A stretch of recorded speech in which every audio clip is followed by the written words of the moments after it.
Welcome back to the Shred the Spread podcast. I'm your host, Jared. This is our week 14 preview episode. I'm going to be honest. Dynell and I are in a slump. The ball has just not been bouncing our way. The favorites the last 3 or 4 weeks are 20-9 against the spread. Obviously, on this podcast, we bet ugly dogs. And at the beginning of the season, it was working out great. We had 7 or 8 winning weeks in a row. Obviously, that is not sustainable. Betting against the spread, it's hard to be 55%. And that's about where we're sitting at right now, is like 54, 55%. So technically still profitable, but we are on an unbelievably rough patch. But we're going to stick to our guns. We're going to keep betting the ugly dogs because we are due for some positive regression. Before we dig into our week 14 preview, let me bring on my co-host, my right-hand man, my dude, Dynell, what's going on, man? Welcome back. What is going on, my guy? Back from a hell of a trip, dude.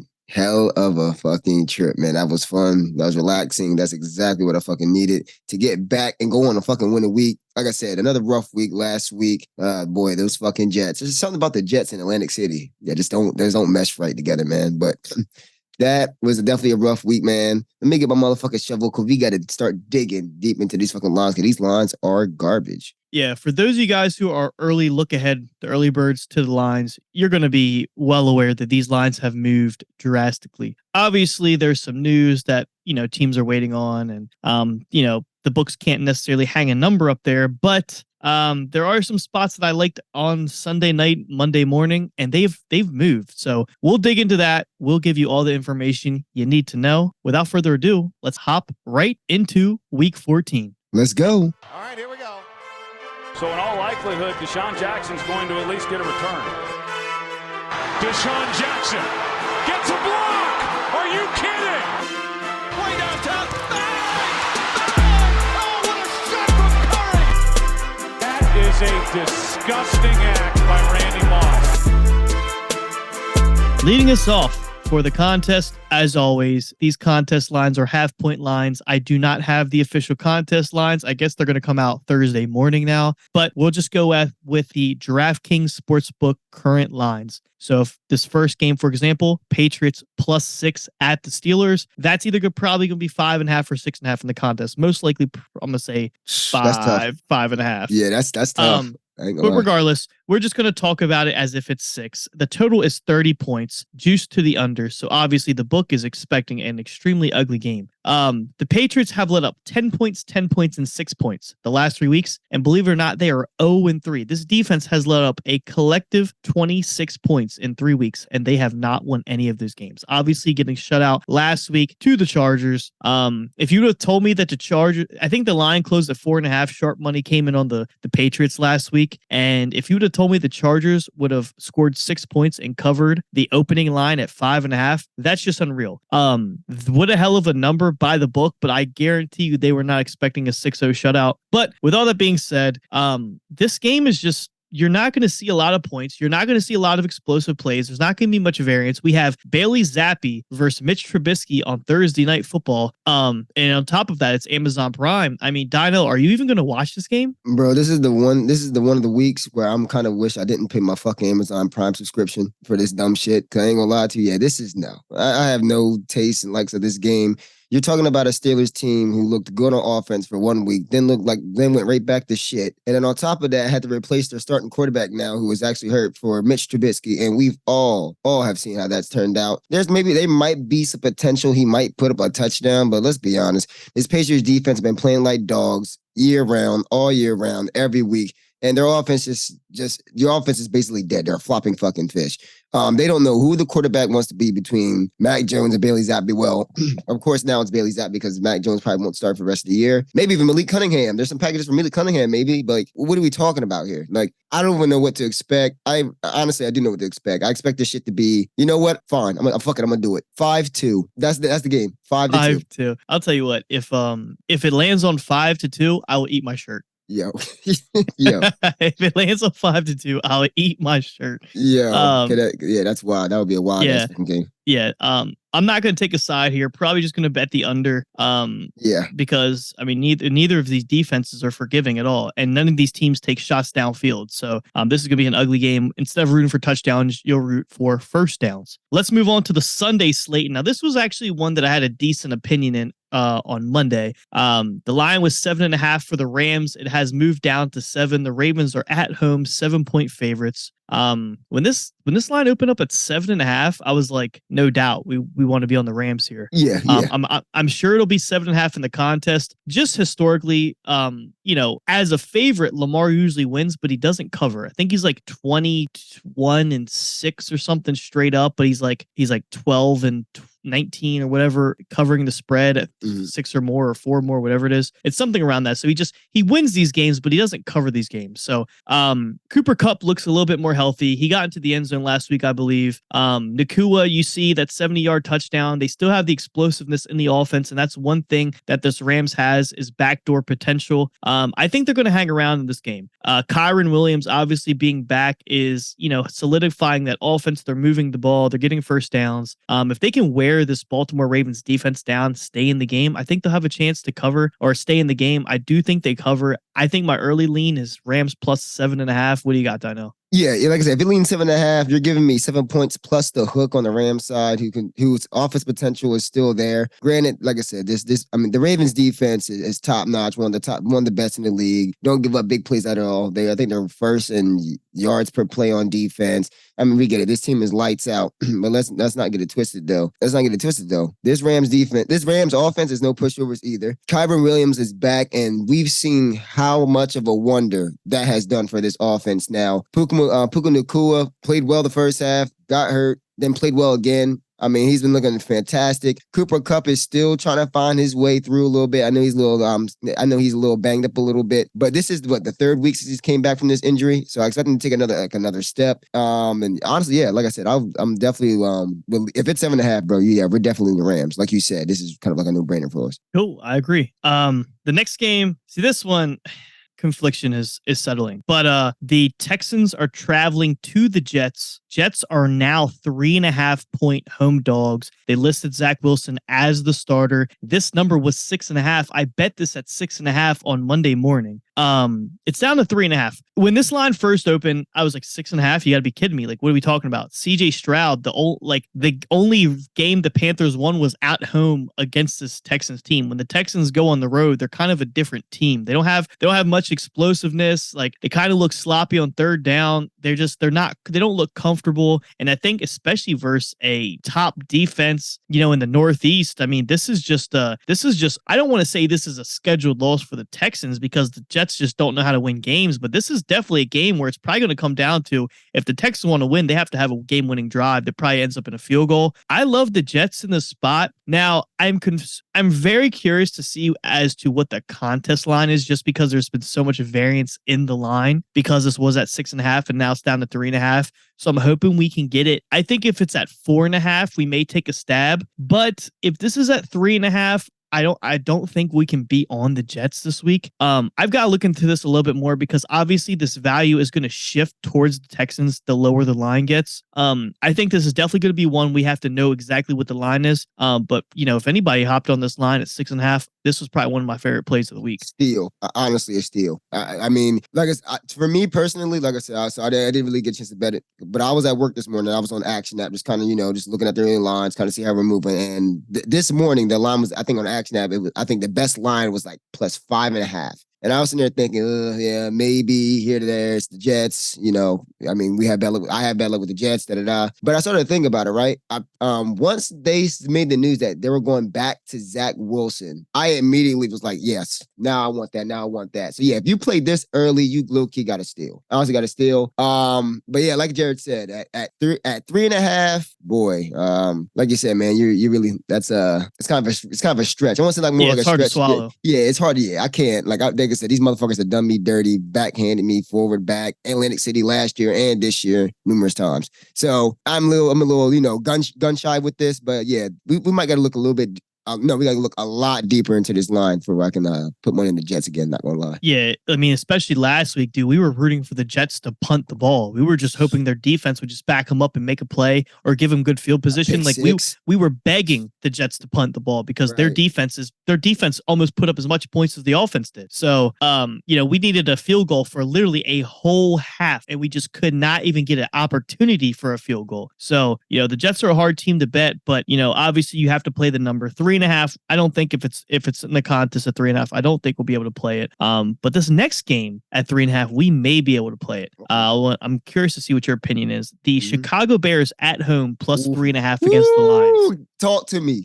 to me right now. Shit, I mean, this is your favorite thing. The fish is out of the fishbowl. Did you see the potential weather for this game? It's going to be like basically a freaking tsunami, bro. You don't even gotta tell me what it is. It's December in Chicago. Come on. What are we talking about? There's not really much we can say about this. I mean, we're going to take the mobile quarterback at home in the tundra, shitty weather. This is just kind of reminds me of, remember when Trey Lance went to Chicago and the Bears were stomping on the Niners? Yes, sir. This is the same situation. Wasn't that the same game where Justin Fields slid in the rain towards the end zone in the camera? I think so. Yeah, it was not some low scoring ass game. So that's this game just caters to the Bears' offensive ability. Jared Goff is not mobile whatsoever. And granted, they do have a double-headed monster in the backfield, but we got to remember this team picked up Montez Sweat. This defensive line is no pushover anymore. They've got decent linebackers, TJ Edwards running over the middle. They got Jalen Johnson out on the outside for the times that they do decide to throw the ball. I think this is a bad matchup for the Lions. I would not be surprised if the Bears win this game. Outright.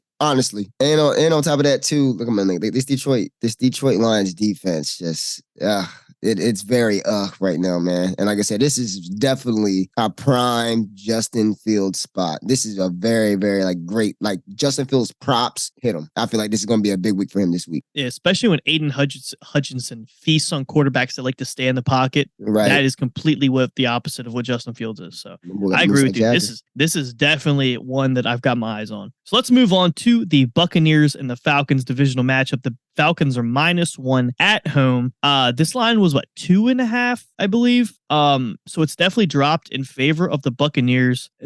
Well, my initial hot read was you kind of got to play the Falcons here. They've just been lucky. They're at home. This team has just been finding ways to win. They got one of the best field goal kickers in the league. So as long as Desmond Ridder can get them down there, they're going to score points. But the only thing that's giving me hesitation is this definitely line has moved in favor of the Buccaneers. So I don't know if I'm missing something here because a 1.5 in a divisional matchup to me is kind of significant.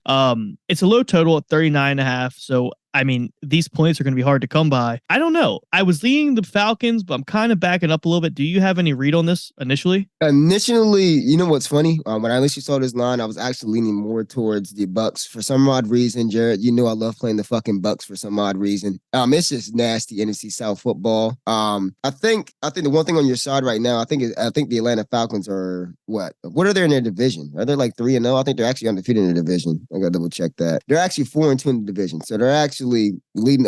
They had the best record in the division and the best overall record as a whole. But for some reason, I can't turn my back on Baker Mayfield, especially in this shitty division, and especially with a motherfucking quarterback that's not real. Jared, you just said it last week. That motherfucker is not real. He is not real. So I love the fact that I have a quarterback who hasn't been the greatest as far as consistency wise, but I know that he has moxie. This is the type of games he kind of lives for in a way, like a nasty division game. You kind of need you do need this. In fact, if they win this game, they will actually be the division leader after this week. So this is a very huge, crucial game. What's the game at? Is the game in Atlanta? Yeah, it's in Atlanta. Yeah, it don't fucking matter. It don't fucking matter. That's the type team the Tampa Bay Buccaneers really are. And it's like I said, if anything, it's in a dome. So weather is really not going to be a factor. I would lean more towards the Tampa Bay Buccaneers. I'm not, I'm saying this is a definite play, but I would lean more towards the Bucks. Well, at 2.5. I don't know how I feel about the one. Yeah, I was about to say this is definitely another one we got to see what the line is. Right. Yeah. Well, let's go to the rest. Let's clean up the NFC South with the Panthers at the Saints. Saints currently are laying 5 at home.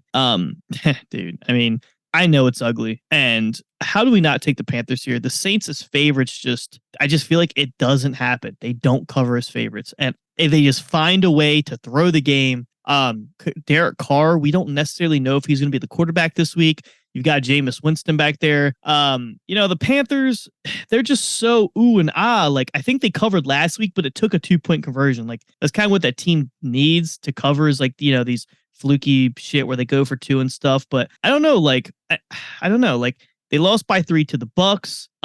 Truthfully, the Buccaneers right now, because the Saints don't have Marshawn Lattimore, the Buccaneers probably have a better secondary. Bryce Young didn't look too bad. Chuba Hubbard was running all over that team, and we know that Saints pass rush or the Saints run defense is so wishy-washy. I don't know. Like, I don't want to let my what's the word? My feeling for the game deter me because Chuba Hubbard did run for like 100 yards and 2 touchdowns last week. And Bryce Young was 15 to 31. Now they were trailing for the majority of the game, so they did have the run, but I don't know if Chuba Hubbard's going to have that much success against the Saints team. But I definitely do lean the Panthers plus 5.5. But this mightn't be one we just don't put in the contest because this just isn't pretty. Exactly right. I would lean more towards the Panthers plus 5.5. And like I said, I wouldn't really want as a play. I don't feel too confident as a play. I'm just that confident that the Saints as favorites, no matter who the quarterback is, with Dennis Allen as the head coach, honestly, I just don't see it. Like, this is the type of, as a matter of fact, this will be one of those dumbass division games that the Panthers somehow come out and win. Well, see, that's my initial thought. Honestly, this is one of those dumbass, like they said, this is a dumbass setup ass game right here. And that's how I kind of feel about this. And that's why I lean. But I'm not confident. You already know we're going to be freaking talking about this potentially being in the contest. I can already see it. Mm-hmm. Let's move on to a game. This is interesting. We may be on opposite sides here. We have the Colts traveling to the Bengals. The Bengals are 1-point underdogs at home. Dude, like I think there's 2 sides you can look at. How do you not take the Colts? They've been like the luckiest team all year. They're like the Vikings of last year. Like even last week, we were so close to being on the Titans. Titans had a chance. Nick Folk, one of the best kickers in the last several years, had a really good stint with the Patriots, was almost automatic. Obviously comes to Tennessee. He's one of the most accurate field goal kickers in the last 6-7 years. He goes out there and misses the extra point to seal the game. Yeah. So, there's just so many variants where this Colts team, they just find ways to pull these games out of their ass, and it's hard to bet on them. But on the flip side, you have the Bengals who just went as 10-point underdogs and beat Jacksonville at right. Cincinnati's at home. Browning looked confident last week. He was throwing the ball around. He was making big plays. He's got seriously, and he looks confident. And he's obviously Joe Mixon back there. He's holding it down on the run game, and you have Jamar Chase who came alive again last week. So I don't know. I think it's the name. Like, we're not going to sit here and act like the Colts have Andrew Luck at quarterback. It's Gardner Minshew, and he makes mistakes. This Bengals defense isn't top notch, but they can make some plays. They've got some playmakers. I kind of lean the Bengals plus the point at home. What do you got? Yo, I do lean Bengals. And I like I said, I love the way Jake Browning played. He looked absolutely confident. Like I said, 350 yards your first start. Ugh, what a day, man. Hats to you. Flowers, everything you need, bro. Good quarterback in Washington too, but that's besides the point. I personally, as a Colts team, right? That team is so wishy-washy. Like so wishy-washy. Like, the defense will show up at one moment, but the defense now with another game will give up 35 points and let this fucking games go away. Gardner Minshew had a decent game, but I can't confidently say Gardner Minshew is gonna. You get what I'm saying? Like, we talked about this before already. Like, Gardner Minshew is not consistent enough. What was it, like a 3 to 4 game win streak? Yeah, I believe so. Bro, no. At the end of the day, I just don't see it from Gardner Minshew. I don't think Gardner Minshew can really keep this up on a consistent game win streak. Like I said, the Bengals just have this newfound energy now. Now it's like a little, first it was a big letdown. Last week was a big letdown watching Joe Burrow go down. He's going to be out for the season. But just a sudden, quick jolt like that. Like, holy shit, we just beat come on, man. We just beat the division leader, 8-3, putting up 38 points? Come on now. Like, what are we talking about here, man? I feel like their confidence is sky high. Jamar Chase probably will have another field day. I don't feel like this secondary can really keep up with that receiving core. Yeah, I would lean more towards the Browns here, and I'm honestly outright. I believe the Bengals might win this outright. All right. This next game I think would just be off just because there's been so much line movement, and obviously I'm not really trying to back Joe Flacco. The Browns -3.5 against the Jags.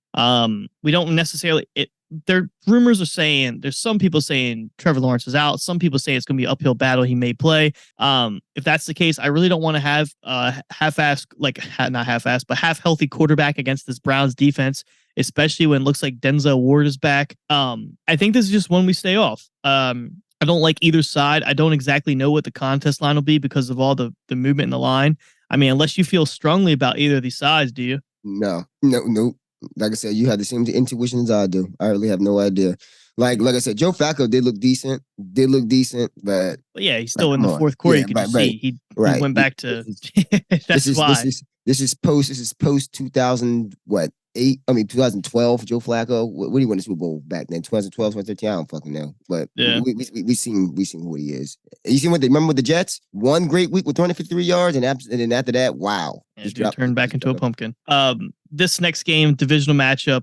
Seahawks and Niners. It's down to 10.5. Niners -10.5. I believe this line was like 12.5 or 13. So obviously there's been some heavy money coming in on the Seahawks, which is, to my liking, because how do you not take the Seahawks here? Like they're kind of fighting for their life now. Like this team, not necessarily desperate, but they need to start stringing a few wins together, and they don't have an easy schedule coming up. So I could definitely see this being a letdown spot for the Niners. I kind of saw last week. I almost thought the Seahawks were going to beat the Cowboys last week. You could see they put up points. They can go toe for toe offensively with anybody. It's just, can that defense make a few plays? And if you give the Niners a lead, they're comfortable. They can run the ball, run their RPOs, quick screen passes, quick slants, Debo and Ayuk. Then that's when the Seahawks, go into a rut because they're going to force plays. But did you see anything if Kenneth Walker is going to be back for this game, or is he out? Not like I haven't heard anything, so I'm assuming he's still probably out, or he's still probably a little bit way to go. But like, yeah, I know he's questionable, so I haven't seen anything of like official, so we'll probably get some more information on that. But I mean, early lean. I mean, the fucking look ahead from a few weeks ago was +4, and now you're telling me this line opened up somewhere around 13. Like, I don't know. I think this is a good spot for the Seahawks. I know Kyle Shanahan owns Pete Carroll and has covered like his last 4, but this is just such a huge number for a team that can compete. I mean, I don't know. We might be off, but I mean, how you feeling about this? I mean, I ain't gonna lie to you. I thought 13, when you said 13.5 for a division opponent who's actually in a playoff race right now is absolutely disgusting. That to me, that's disgusting. I think this team is still competitive. I think what a lot of people are kind of looking at is the fact that this 49ers defense has been absolutely for real. They played your boys very well. Let's give them credit. They played your boys very, very well, limited the possessions they had by great offense, yada yada. But like I said, this is usually dog fights, a division game. This is a divisional win that the Seahawks need, especially after dropping that tough one against the Cowboys. But here's what I will say: the one thing the Seahawks showed me is the fact that Seahawks team, as long as that secondary is suspect. Now, granted, everybody can say anything about what they want, but the Deron Bland pick six, the pick 6 record, I get all that. DK Metcalf did expose that boy. He exposed that boy. Now going to this game now, DK Metcalf going against Tre'Davious Ward. I don't want. These receivers against a questionable secondary. I still don't 100% believe in that 49ers secondary. I think they played a little out of their minds last week off of a nice pumped up rowdy type win that win that they so desperately wanted since last year. It took 365 days to get it, but they finally got it. But I feel like I said, these receivers are going to go out there. They're going to go ahead and perform. And for this to be at 10.5, I think is actually kind of criminal for a division game. Yeah, we'll look into it a little bit more. We'll get some injury news, and then we'll see what this contest line is. I'm sure it's probably going to be 10.5. It's been there for about a day and a half. But yeah, this line did open up pretty heavy, and a lot of sharps hit that Hawks number. So yeah, we'll take a peep at it later on. Now we have Josh Dobbs traveling to Vegas to face Aiden O'Connell. Aiden O'Connell currently a 3-point home underdog. Dude, how do we not take the Raiders in this spot? Facts. I agree with you. I 100% agree with you. Take it away. Yeah, I feel like we have to realize who Josh Dobbs is. Like, yeah, the story's cool. Fuck him for making me lose my survivor. I knew not to trust him. This guy is not a winner. He's got like 3 or 4 wins under his belt as a starter, and he's been in the league since 2018 or 2016, whatever the hell it is. That just shows you, yeah, he hasn't been in the best situations. But we can see why these Cardinals, when he was on the Cardinals, he almost every single week he had a lead in the end of the third, early fourth quarter against everybody, and he melted down every single game except versus the Cowboys. He's not a quarterback that can maintain a lead. I don't trust him to go downfield to a game-winning drive. And we've already seen this Raiders offense with Aiden O'Connell. He's pretty accurate. He throws a decent ball. And granted, Devontae Adams hasn't been the most involved in the offense, but that's just opened up lanes for everybody else. Josh Jacobs has just been running over defenses. I'm gonna trust the Raiders here at home. I think they win this game. Yes, sir. I right there agree with you, man. Like I said, this Raiders team, like I said, has been. How would I say this? They haven't been like the greatest team, but they've been the grittiest. Like to me, one of the grittiest teams. Games like, for example, against the Dolphins, when they ended up only losing by 7, they were in that game completely all the way through and through. That defense played absolutely well against a very, very fast offensive team. And I know Justin Jefferson started the practice window, but he's not playing. He's not playing this week. Nah, he's not playing this week, right? I'm pretty sure. They said he is. The last report after their bye, it said Justin Jefferson is expected to play. Is expected to play? So, I mean, that doesn't necessarily change my opinion that much because he's had several weeks off. I'm sure there's some rust. Right. I mean, his athleticism still is going to be there. Right. But Josh Dobbs still has to make those throws. Exactly. And he still has to, and especially make them in the clutch when it matters most. You get what I'm saying to you? So this Las Vegas Raiders team has been playing game. I mean, granted, they have been, slugfest and slow games, but they have been consistent throughout. This defense has gotten drastically better. Max Crosby is playing out of his mind. And to be honest with you, I definitely see him putting pressure on Josh Dobbs and making it hard for him, man. Like I said, at home on top of that, Raiders Nation all day. Cool. This next game is, this one, if you beginning of the year, this probably be one of the most anticipated matchups. But now, these teams are really struggling to find their identity, and that's the Bills and the Chiefs. The Chiefs are -1.5 at home. They were 2.5. I liked the Chiefs at 2.5. Obviously coming off that loss to the Packers, they really. I don't know. This Chiefs team is weird because at the beginning of the year, they were going out there, they were smacking teams in the face the first half, and they were kind of just slowing down the second half. Like they weren't adjusting. Like they were getting out adjusted in the second half. The last few weeks has been the opposite. But besides the Eagles, they went out there, the first half were slow and then kind of picked it up in the second half. Now they kind of did that versus the Packers. They started figuring it out. So I'm hoping that this team is, the defense is still good. Obviously, Jordan Love is, me and Dynell were a little bit early to the Jordan Love party. He's starting to find his footing. Granted, this is his first year starting. I can't really hold him, too accountable for that. But I mean, how do we not take the Chiefs? They're sitting at 1.5. How do we not take the Chiefs? Exactly. The Chiefs defense, we know they can come alive. They can be game changers. And we're going against Josh Allen, who is prone to turning the ball over. This offense they're just prone to giving the ball up. And we have Patrick Mahomes kind of not necessarily in a dire situation, but they obviously want home field advantage. They don't want to play on the road in the playoffs. And, granted, the Bills aren't in the best situation to go for a high seed. They're going to be fighting for getting the playoffs at this point. But I think that this is a game that the Chiefs need to get their feet back under them. I like the Chiefs here, especially at -1.5. I liked it at 2.5. I mean, how do we not take Patrick Mahomes at home here? Exactly. Patrick Mahomes at home as an underdog. Come on, man. No, he's not underdog. He's just -1.5. That's favorite. My fault. As a small favorite. Either way, small favorite, -1.5 against, let's be honest, Josh Allen, who we all know can be turnover prone through any game. Like I said, he'll have a game where he throws for 4 touchdowns, but he also have a next game where he throws for 2 to 3 picks against a tough Kansas City Chiefs defense at home. And let's be real. Yes, the Chiefs kind of sputtered here and there. Last week, like I said, that was in Green Bay. The last couple games have been away on the road, but this is home cooking. This is exactly what they need right here. After a tough loss last week against this game you expect to win, you're at home with some home cooking against a turnover-prone quarterback. It's one of opportunistic defense. And and Patrick Mahomes, come on, bro. Definitely hungry. He's not losing back-to-back again. But without a doubt, Chiefs. Easy. Yeah. Me and you always played Patrick Mahomes under field goal at home. The only time we didn't, time we didn't was against the Eagles. That's literally the only time. So, but we like to pick our spots. We like the Chiefs here. Moving on to, this is, besides the Thursday night game, this has got Bum Bowl of the week potential. and that is the Broncos and Chargers. Both of these teams. I'm sorry, Dino. I know you're a Herbert guy, but when are we going to start having a conversation that Herbert is not a top quarterback? No. Hold on. I'm gonna straighten this out right here. Going into this year, here's what I will say about Justin Herbert. The one thing I was saying to people, because my boy Greg loves Justin Herbert. He's an Oregon guy, so he loves Justin Herbert. And I was really thinking about it. I said, when are we gonna start talking about the fact that we talked about all these quarterbacks not being well able to win these big games? But what about Justin Herbert? Why were we considering Justin Herbert a top 3, top 5 quarterback when he hasn't really won anything either? Trevor Lawrence won more games than Justin Herbert in the playoffs right now. Am I wrong? You know what I'm saying? And also came back and whooped his ass. Yeah, also came back. Yeah, exactly.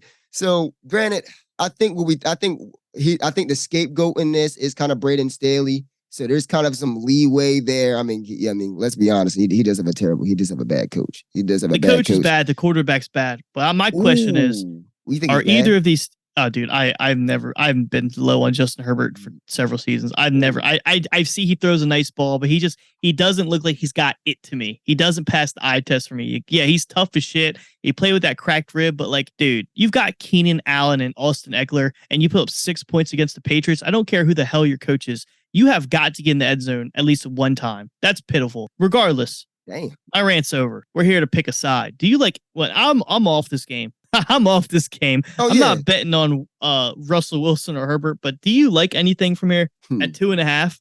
No, not at all. Like I said, bro, I don't want no parts in this. I don't want no part. I want no parts in a team at home that's not really home with a -2.5 with a bad coach and you're quote unquote a bad quarterback against a surging defense. But then again, I have Denver Broncos, Russell Wilson, hasn't thrown for over 200 yards in 5 of his last 6 games, even though he's won 5 games. And for some reason, I guess the Chargers put pressure on quarterbacks now. So, hey, like, what the hell do I pick here? I mean, this will be the game that's fucking 70 points. And like each quarterback throws for like career high. So would you pick the over? This is a fun fact. Oh, no. I'm not touching this one game. But I'm just saying this would be the game looking at you like ill, and they go out there and each team throws for like 5-6 touchdowns. Right. Like I said, Bumble of the Week potential. All of a sudden, oh shit, this is the game of the week. 38-35 type shit. So let's move on to the Sunday night special, the NFC East showdown. The Burrs heading on the road to face the Cowboys. Cowboys are 3.5-point home favorites. Dude, I think Go ahead, take your boys. Take your boys. Take your boys. Dude, I think this is a Cowboy spot. Ooh, no, for real. Word up. It's just you said 2.5. It's 3.5 right now. I would not be on either side at 3.5. I mean, the value is I have this game at 3, so technically the Eagles plus 3.5 would be the side for me. I just can't bet it. Obviously that Jalen Hurts shit. Everybody's like, oh, is he banged up? Is he not? People are saying Lane Johnson, he just doesn't look like he looks like he's still banged up. I don't know. I'd rather just stay off this game and see the resilience of this team because this is going to speak more volume to me, whether they cover the spread or not. I think the Cowboys win this game just for the simple fact that the Eagles defense just doesn't look like they can stop a fucking fly. They lit up the yards, and that's what they've been doing all season. They've been letting up the yards. They've been getting teams into the red zone, but then they were forcing them to take threes, and the Eagles were scoring 7. That all hit the fan last week. They could not keep Brock Purdy out of the end zone. They made them punt their first drive, 3 and out. The first maybe the first 2 drives. Brock Purdy went 3 and out, and a total of -6 yards. After that, Brock Purdy touchdown. That's not, I don't know if that's them adjusting or them just finding their spots. That makes me worried this week because this Cowboys offense, Dak and CeeDee Lamb have just been on the same page for the last several weeks. And even they got into a shootout with Seattle, but you never truly thought Dallas would lose that game. As much as we were rooting for them to, you never really thought Dallas would lose that game just because of how fluid the offense looked moving downfield. Brandon Cooks is coming alive, which is also worrisome because the Eagles seem to struggle with that slot receiver. Obviously, the linebacking is the problem. They can't cover the middle of the field, and the teams that run through the middle aka the Niners and the Cowboys, they feast on teams that have poor linebacking core. And that's kind of what the Eagles are kind of in this situation. Obviously, the Shaq Leonard, who knows if he even plays this week? Who knows if he's even caught up to speed? I'll tell you what, they fucking need him because that Anthony or that Morrow defensive, he let up almost half of the passing yards were assigned to people in his area. I mean, this just screams Cowboys. For the money line, the spread, it's at 3.5. I technically have the value towards the Eagles, but I just don't think I can do it, Dynell. Good boy. Shit. Now, before I go in with my pick of this game, bro, I got some a little funny story to tell you. Not really like a story, but it's like some funny shit to tell you. I got a coworker at work, right? And you know where I work at. I work with a lot of old heads, right? So this old head is a Cowboys fan. So you can only imagine old head and a Cowboys fan. That's crazy enough as it is, right? So he was telling me because he's talked about playing the Commanders and stuff like that. So he talked about playing us, right? And he said, "Oh no, the Commanders is a good team. They might be able to surprise us in the division game." So of course, right after that, Thanksgiving happened. Thanksgiving happened. The Cowboys blew us the fuck out, and the only thing that was holding Dak back was a fucking dry ass turkey leg on the sideline. We all get that what happened with that. So we go on to the next week, right? And boy, he was waiting for this week here to watch y'all play the 49ers. He was dying for this. He's been waiting for this, right? And he told me exactly what's gonna happen. He said, yeah, man, I think these Cowboys, not the Cowboys. He said, yeah, man, the Eagles, man. And he said, I think they're gonna get exposed, man. They're gonna get exposed. I think they're lucky. And he said, I just believe, man, and they can't put pressure on Brock Purdy. Oh no, they're gonna whoop their ass. They're gonna go, they're gonna put up fourth down. They're gonna go down there. They're gonna blow these motherfuckers out. Sure enough, that's exactly what happened, right? Right. And the very next thing he said after that, he said, you know what that means, right? It's gonna set us up with a 1-on-1 matchup, and what we're gonna do? Oh, we're gonna get in their ass. We're gonna get all up in their ass. He said there was basically he was just talking about how lucky the fucking game was, how they were basically a fucking Dak toe and a fucking Ferguson turn away from winning that game and touchdown, bro. He's been talking all this shit about this, but I say this because here's one thing I'm very concerned about in this game, and this is why I actually agree with you on the Cowboy side. I think it's very funny how all of this happened. The stars just kind of align for this. Everything's kind of happened. And usually when the stars align, the universe speaks. And to be honest with you, this might be the first time the Cowboys will finally get over the hump and beat you guys this week. And honestly, be in the conversation. Especially, it's just Dak, CeeDee Lamb, and on top of that, they're at home, bro. And they've been dogs at home, and they beat up on shitty defenses. I was very surprised what happened last week with you guys against the 49ers. I understand that you guys were a step back behind, especially on the defensive line as far as playing defense. But boy, y'all put no pressure on Purdy. I mean, absolutely none. And you're going against now a team with just an equivalent as an old line as the 49ers. And that does not bode well, bro. One thing I will say, though, is I still think Deron Bland will get exposed again this week. I actually got A.J. Brown's and probably going to go crazy. So that's the reason why I think this game stays close. But no, I'm concerned. I am definitely concerned right now with the direction of this Eagles team. But here's what I will say. This might be the 1 week the Cowboys get it. I would honestly, I cannot believe I'm fucking saying this. I would actually lean Cowboys at -2.5 or -2.5, maybe even 3.5, honestly. It's sitting at 3.5 on DraftKings right now. I just don't know what the contest is. Right. Yeah, there's just something about it. I think I'm struggling right now because I can't believe I'm fucking saying it. I think that's really what it is. Like, it's just this is the regular season. Yeah. Teams hit their peaks. This is just the Cowboys this is the spot for them. And that's all it is. Like, hopefully the Eagles get it figured out going to the playoffs, but realistically, this is just not a good spot for the Eagles to be in, especially going on the road after struggling at home. So that's enough of that. We got 2 Monday night games, both of them. But the first one, Monday night, the Titans traveling to the Dolphins. Dolphins are 13-point home favorites. 46.5 is the total. Definitely not going to take the Titans here just because their pass defense is non-existent. They can stop the run a little bit, but you see Jeffrey Simmons is probably not going to play this game. So that's their best defender on the line. They're going to get no pressure on Tua. Tyreek Hill may have 300 receiving yards this game.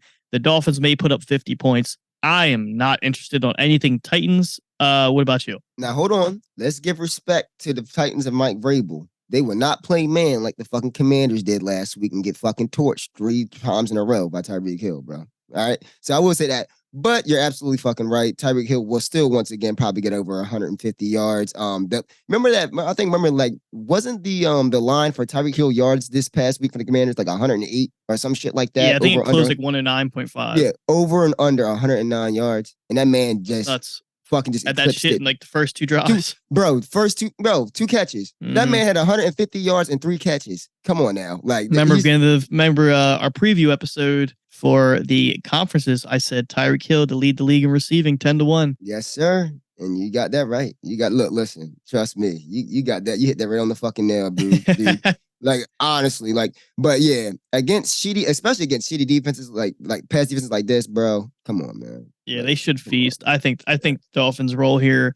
I think it might be a little bit too high of a number. It depends on what the contest is. If it's at 12.5, I think honestly we give it a shot. That might be one that we look at. I think if it's anything higher, then we might just stay off just because. But the Dolphins, they prove that they can cover big spreads. They're one of the few teams in the NFL where you really can't. You really got to throw the book out the window because they're just so explosive. But we'll have to look into it a little bit more. The last game on Monday and the final game for the preview show is the Green Bay Packers traveling to New York to face the Giants. Giants are 6.5-point home dogs. I can't believe I'm going to say it, but I think the Giants are the right side here. What do you think?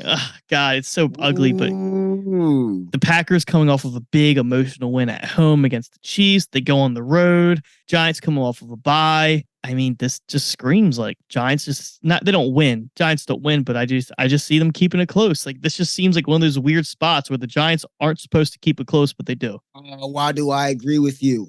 Like, honestly, when I saw this line, I said, wow. Doesn't make sense. 6.5. Just the Giants defense, bro. I mean, they've been playing so much better. And granted, yes, I like what I've seen from Jordan Love. And I mean, like I said, he's looked spectacular and we was kind of late on him.